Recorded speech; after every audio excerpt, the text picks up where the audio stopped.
President Trump স্পষ্টভাবে ইরানকে আরও কঠোর আক্রমণের হুমকি দিয়েছেন। তিনি বলেছেন, যদি শান্তি দ্রুত না আসে, আমরা ইরানের অন্যান্য লক্ষ্যবস্তুগুলোতে নির্ভুলতা, গতি এবং দক্ষতার সাথে আঘাত হানব। ট্রাম্প আরও সতর্ক করেছেন যে ইরানের যে কোনো প্রতিশোধের বিপরীতে আরও বেশি শক্তি প্রয়োগ করা হবে।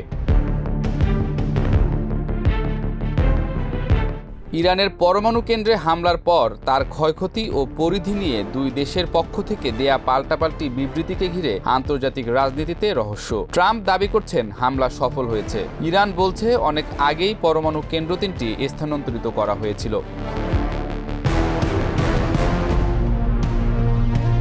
ট্রাম্পের স্পষ্ট দ্বিতীয় আক্রমণের হুমকি আর ইরানের প্রতিশোধের অঙ্গীকারের বিপরীতে উভয় পক্ষের সামরিক প্রস্তুতি ইঙ্গিত দেয় যে এই সংঘাত আরও বৃদ্ধি পাবে।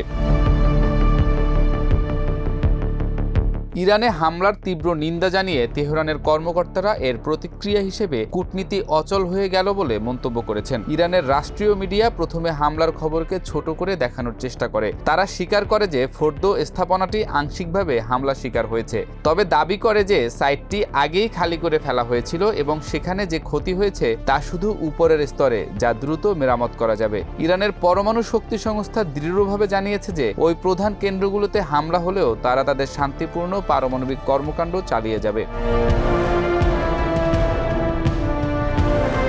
সরাসরি সামরিক জবাব হিসেবে ইরান ইতোমধ্যে 40টির বেশি ব্যালিস্টিক ক্ষেপণাস্ত্র ইসরায়েলের দিকে নিক্ষেপ করেছে, যা দেশের বহু স্থানে সতর্কতা সাইরেন বাজাতে বাধ্য করে এবং কমপক্ষে 16 জন আহত হয়েছে। আগামী দিনে পারস্য উপসাগরে তেল পরিবহন রুটে বিঘ্ন ঘটানো, হরমুজ প্রণালী দিয়ে জাহাজ চলাচলে বাধা সৃষ্টি ইত্যাদি কৌশলও নিতে পারে ইরান। অতীতে উত্তেজনার সময় এ ধরনের হুমকি তারা দিয়েছে। এছাড়া ইরান সাইবার আক্রমণের পথেও প্রতিশোধ নিতে পারে।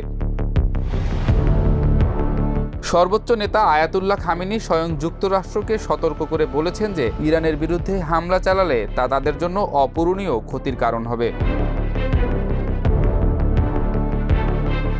যদি ইরান খুব দ্রুত ও সরাসরি যুক্তরাষ্ট্রের বিরুদ্ধে প্রাণঘাতী হামলা চালায়, তার সঙ্গে সঙ্গে আরও বড় যুদ্ধের সূচনা করতে পারে। বিশ্লেষকরা বলছেন, মধ্যপ্রাচ্যের কোনো মার্কিন ঘাঁটিতে ক্ষেপণাস্ত্র হামলা চালিয়ে বড় ধরনের সেনা হতাহতের ঘটনা ঘটালে ট্রাম্প প্রশাসন মুহূর্তেই তার প্রতিশোধে ইরানের উপর ব্যাপক আঘাত হানতে পারে। ট্রাম্প পরিষ্কার করে দিয়েছেন যে আমেরিকানদের উপর আক্রমণ হলে তার জবাবে বহুগুণ শক্তিশালী হামলা চালানো হবে। আবার ইরান যদি ইসরায়েলে এমন কোনো আক্রমণ করে যাতে বড় সংখ্যায় হতাহতের ঘটনা ঘটে, তবে ইসরায়েল ও যুক্তরাষ্ট্র একযোগে তাৎক্ষণিকভাবে আরও আক্রমণাত্মক হয়ে উঠবে। এই নজিরবিহীন সংঘাতময় পরিস্থিতিতে বিশ্বের প্রতিক্রিয়ায় মূলত উত্তেজনা কমানোর আহ্বান এবং উদ্বেগের সুর প্রকাশ পাচ্ছে। জাতিসংঘ নিরাপত্তা পরিষদ জরুরি বৈঠকে যুদ্ধ বন্ধের আহ্বান জানিয়েছেন। জাতিসংঘের শীর্ষ কর্মকর্তারা উভয় পক্ষকে সর্বোচ্চ সংযম প্রদর্শনের আহ্বান জানিয়ে বলেছেন যে শান্তিপূর্ণ উপায়েই এই বিরোধ সমাধান করতে হবে।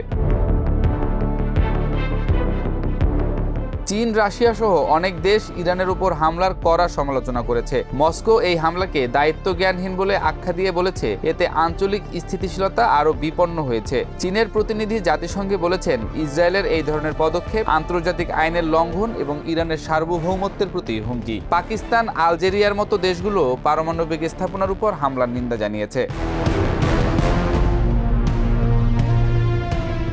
মার্কিন যুক্তরাষ্ট্রের অভ্যন্তরীণ রাজনীতিতেও এই হামলা নিয়ে বিতর্ক শুরু হয়েছে, যা ভবিষ্যৎ হামলার পথে এক ধরনের বাধা হিসেবেই কাজ করতে পারে। ডেমোক্র্যাট দলসহ কংগ্রেসের বহু সদস্য প্রেসিডেন্টের এ ধরনের যুদ্ধসূচক পদক্ষেপের বিরুদ্ধে সোচ্চার হয়েছেন। বিশ্লেষকদের ভাষ্যমতে বর্তমান বাস্তবতা হলো ইরান প্রকাশ্য আক্রমণের শিকার হয়ে নিজেকে রক্ষা ও প্রতিশোধের প্রতিশ্রুতি দিয়েছে, যা নতুন সংঘাতেরই ইঙ্গিত। তাই পুনরায় মার্কিন হামলা হওয়ার সম্ভাবনা উড়িয়ে দেওয়া যাচ্ছে না, বিশেষ করে যদি ইরান পারমাণবিক কর্মসূচি চালিয়ে যাওয়ার চেষ্টা করে বা মার্কিন লক্ষ্যবস্তুর প্রতি আঘাত হানে।